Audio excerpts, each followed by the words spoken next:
Yes, magandang hapon mga minamahal kong mga taga-subaybay. Katatapos lang namin ng pagpapatas ng karton doon sa kaibigan namin na si Manny and Ate Edna. Ate Edna. Kuya Manny, Ate Edna.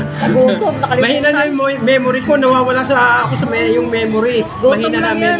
memory gap. So, tapos, dumaan muna kami dito sa sikat na restaurant, dito sa may IBP Road. Eto ngayon, no, ganun mo, para makita nila yung ano, saka yung tindera.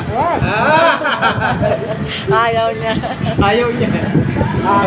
So, dumaan muna kami dito sa sikat na restaurant, dito sa may IBP Road. Malapit dito sa kinukuhanan ko ng karton sa may Commonwealth.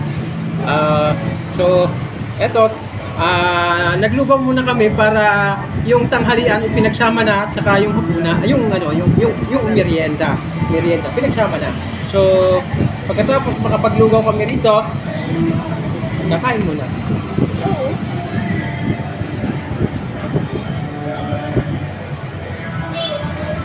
Lugaw with egg. Lugaw with egg. Oo. Makatapos kaming pagkain dito, magla-live broadcast muli kami. Kaya sundan nyo kami sa pagla-live broadcast.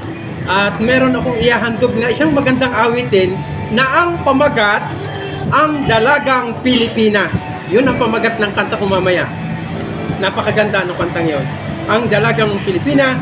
At yun tumutukoy sa kultura natin dito sa Pilipinas. Magyaya ka na kumain. Kain muna po tayo. Napakainit ng lugaw. Thank you for watching. Maraming salamat po. Mabuhay po mga minamahal kong mga taga-subaybay. Please like and share po.